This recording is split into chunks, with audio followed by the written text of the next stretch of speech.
5 things that are affecting your autographed baseball's value. That's today's topic in episode 27 of the Power Sports Memorabilia Show.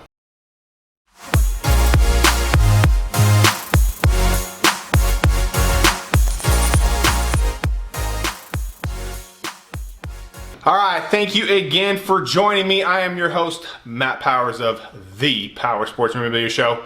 Thank you again for joining me. If you are new to the channel and you like the content that you hear here, please hit that like button if you can, and also subscribe to the channel so I can get you more of this good content and we can help spread this content to people who are looking for stuff like this. So, autographed baseballs. They are one of the most collectible items out there on the market. But there are 5 things that are really going to affect the value of your autographed baseball. And I'm not going to be talking about, obviously, different athletes. Of course, Babe Ruth is worth more than Mookie Betts, okay? We all know that, okay? But I'm just talking about things about the ball that you have with your autograph on there, okay? Just the actual item itself, not necessarily who the signature is, okay?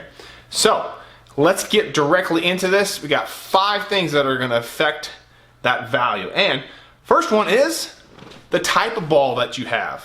Okay? For standard single sign baseballs, the Major League Baseball is the absolute way to go. Okay? The official one with the commissioner on. Okay? You don't want to be getting any of those plastic China balls. Those ones have almost zero value. Okay? So you want to get the official Major League Baseball, the one with the commissioner's stamp on it, the one that they use in the games. You want to get all of your baseballs autographed on there if you're doing just the single sign baseballs, okay? Another good option too are getting all-star baseballs. You'll see the ones there for each particular year with the all-star logo on there. Those are great as well, assuming that player played in that all-star game, okay? Don't get an all-star baseball signed by somebody who didn't play in that game. It doesn't make any sense. It'll devalue your item. Same thing goes with World Series baseballs, okay? They are absolutely great collectible items, especially if you get something from the World Series MVP. But again, don't get somebody on there who didn't play in the game. It doesn't make any sense, okay? So, just to reiterate, Major League Baseball is the official one. All-star baseballs are good too. And then also the MVP the World Series balls are also good as well. Second thing is the color of pen. Whenever you get a baseball sign, you always want to get it done in a blue pen, not a black, not a Sharpie. A standard blue Bic pen will work just fine. Those are great because A, the color is going to last a lot longer than a black pen, and they tend to stand out a little better. It's more of a bold signature when you use a blue pen.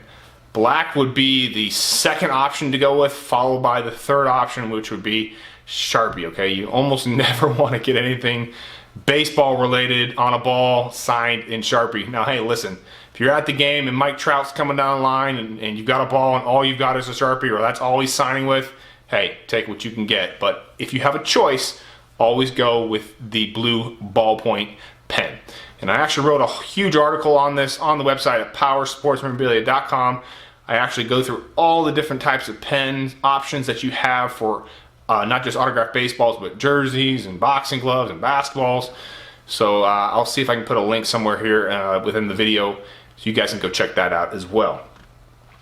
Third thing affecting your value is whether or not your autograph has any smudges on it or any fading. Everybody wants a perfect signature. They'll actually, some of these authentication companies will actually grade your signature, okay? I'll give it a 10 out of 10, 9 out of 10, etc., etc. The more bold your signature is, and with no smudges, the higher potential value you're going to have for that autographed baseball, okay? Smudges are actually probably, in my opinion, worse than a slightly fading signature or a pen that just didn't flow very well. Nobody wants smudges on there. You can actually clean up a little bit part of the smudge using a number 2 pencil eraser. Those work okay on cleaning it up. You always run into that issue of, erasing part of the good part of the signature. But if you do get a little bit of smudge on there, you can clean it up a little bit like that. But again, smudges and also any fading of the signature are no good. And that's why people don't use those Sharpies. Those signatures tend to fade very well on those. Number 4 is the condition of the baseball. Now, if your ball has any toning or any spotting like that, those are obviously going to detract away from the value. Now, this is going to be only really pertaining to new autographed baseballs. Now, you get something like a Ted Williams or a Mickey Mantle or a Babe Ruth. Obviously these were signed decades ago, so the balls are going to have, in some cases, some toning and spotting, especially on Babe Ruth stuff. So you're not going to find a perfect pearl white signature on Babe Ruth. You better not, that ball is probably not legitimate. So yeah, it's going to have some issues on the older stuff. Now, on the newer stuff, yeah, you want a nice white, perfectly clean baseball, and that should be no problem getting for pretty much any of the today's stars there. And number 5 is the authentication that your ball has, or lack thereof. Go back to my Babe Ruth example, okay? A Babe Ruth with authentication from, for example, James Spence authentication, PSA DNA Beckett authentication, is going to have a higher value than a Babe Ruth baseball with no authentication, okay? So if you do have vintage autographed baseballs, definitely want to get those authenticated. If you do get them authenticated, here's a quick tip for you. Every one of those companies that I just mentioned, they will give you an option to put your authentication sticker on your letter of authenticity. This is just for the high value vintage items like Babe Ruth, Mickey Mantle, Ted Williams, etc. Definitely would suggest doing that. Nobody likes to see kind of an odd looking sticker on a vintage baseball that they paid a lot of money for. So definitely try to do that, and it will give you an option on your submission form with them on where you want to have your authentication sticker. So just a quick tip, make sure that you do that, have them put that on the letter of authenticity, not on the actual baseball, okay? So yeah, having those third-party authentications are definitely going to increase the value. For example, if your baseball is autographed and also game used, having Major League Baseball authentication is going to be a huge uptick in value there. So definitely would definitely encourage everybody to get all of your autographs authenticated. You may or may not sell them down the road, but listen, I like having all my stuff done. I don't have to mess with it all, and it's all authenticated. So hey, if I do want to sell something or somebody gives me a good offer on something, hey, I've already done all the due diligence, it's all ready to go, and it gives all the buyer the information that they need to know that the item is 100% authentic. And a little bonus tip for you on this video, another thing that will definitely increase the value of your autographed baseball, and those are inscriptions.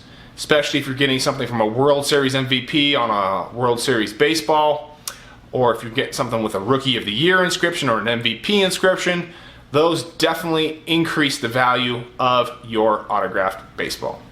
So those are 5 items plus a little bonus one for you. If you found this content to be good, fun, and informative, please be sure to hit that like button if you can, and also subscribe to the channel so I can get you more of this good content. And if you get a chance, please visit the website, powersportsmemorabilia.com. Thanks again, guys.